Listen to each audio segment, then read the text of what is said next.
As instructional designers, we aim to design e-learning courses that reduce cognitive overload and give a sense of accomplishment to the learner. Half of your battle is decluttering the screen with irrelevant graphics and heavy on-screen text. Now, incorporating infographics in e-learning can take your e-learning courses to the next level. Infographics have been growing in popularity over the years, and they are typically educational, entertaining, and useful tools. An infographic is a visual image, such as a chart or diagram, used to represent information or data. Their purpose is to collect and organize data, creating an easy-to-understand visual.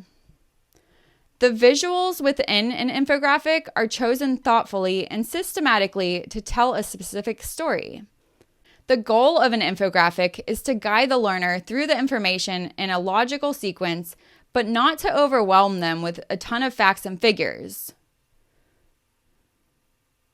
Infographics present well-chunked content with relevant graphics to help learners understand the content in less time and retain for a longer duration. Learners scan the infographics and interpret the meaning well, especially the complex data when compared to other visuals. In e-learning, an infographic has a major role to play. It will not only enhance the effectiveness of an e-learning course, but also increase the visual appeal. Based on a rough estimate, one infographic may convey the message of 3 to 5 e-learning pages loaded with text. The two greatest advantages of infographics in e-learning are: number one, it motivates learners with its visual appealing graphical representations, and number two, they significantly reduce the number of e-learning course pages. We can use infographics in almost all content types, such as concepts, storytelling, comparative analysis, and processes and procedures. Infographics typically include the date, which is sometimes cited, text, sources, images, different levels, robust content, themes, and characters. Within the visual story, the characters of the story are the content, data, and statistics. Now I will discuss with you tips to creating the perfect infographics. Number one, create your infographics for your target learners. Coming up with an infographic idea is half the battle to creating the perfect infographic. And the way to come up with a great infographic idea is to figure out what your learners want. The infographics with the most traction and the most attention are the ones that meet your target learners where they want it the most. One mistake that I've seen people make when creating an infographic is that they try to choose something that is generically popular rather than specifically relevant to their learners. Your goal is to create an infographic for your learners, not necessarily for the whole world. Keep it specific, relevant, and targeted. Number two, keep it simple. One of the advantages of infographics is that they can distill advanced ideas into a simple visual format. But the inherent advantage of infographics is that they can become needlessly complex, creating a mind-numbing cognitive overload rather than an "oh, I get it" experience. Like everything else in life, infographics are better when they are simple. This infographic would work better as 4 or 5 infographics. Simplicity wins, always. Number 3, keep it focused. Simplicity, discussed in the previous slide, is ultimately about focus. Don't just make your infographic a potpourri of facts and figures. Infographics are not attempts to randomly assemble all the data that you can compile. Instead, an infographic is intended to drive a single focused point. This infographic is focused on a single topic: backup practices of Mac users. I've seen infographics that are short on the graphic and long on the info. The best infographics are ones that have a good balance of visual information with icons and an image elements. It needs some more visual pizzazz. Number 5, make it easy to view. Sometimes an infographic gets lost in its resizing. The designer makes it huge, then the developer has to downsize it. In the process, the readability gets lost. Many infographics have a variety of font sizes. Make sure that the smallest font on your infographic can be seen without too much difficulty.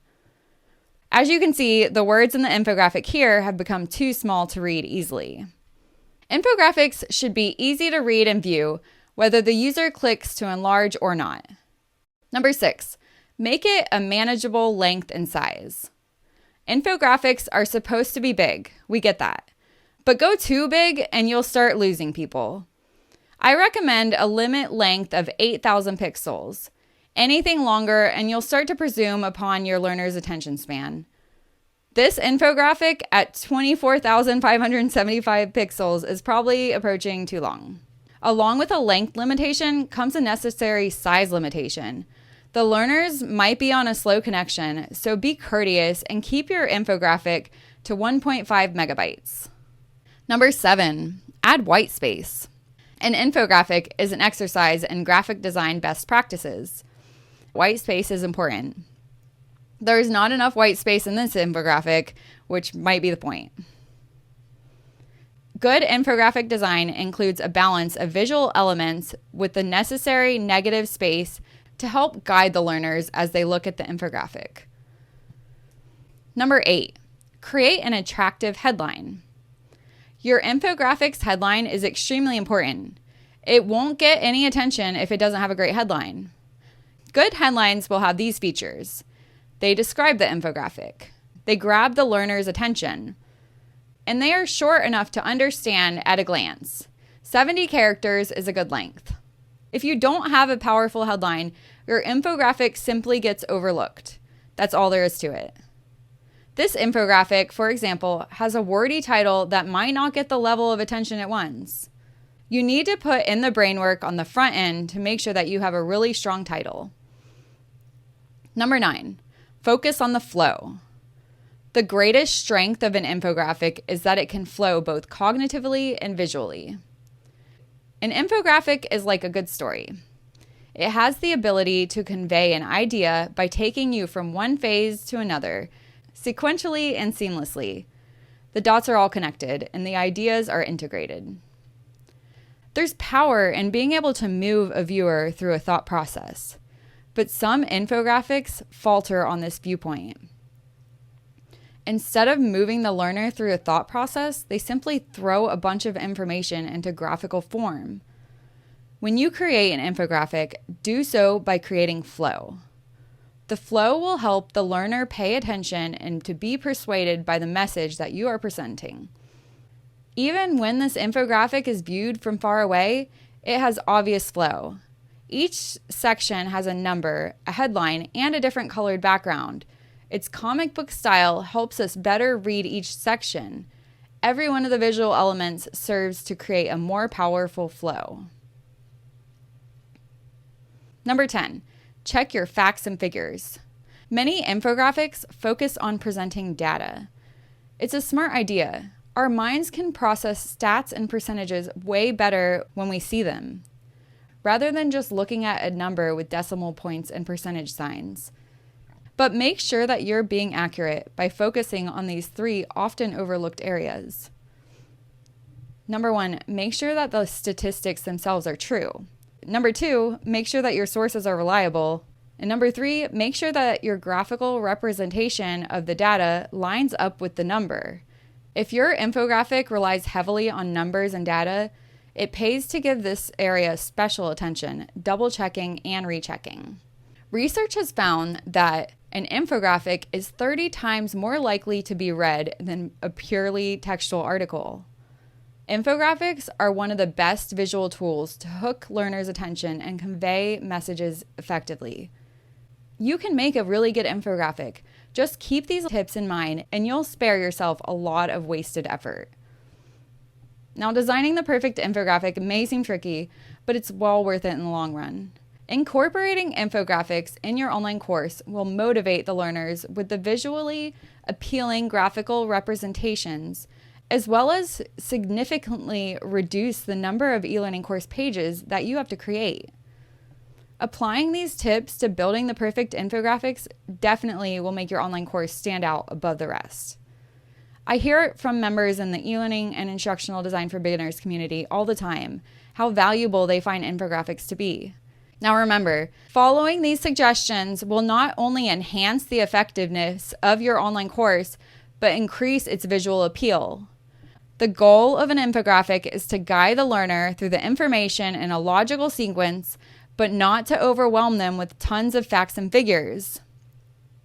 Your design structure must be the focus, and the visuals within your infographics should be chosen thoughtfully and systematically to tell a specific story.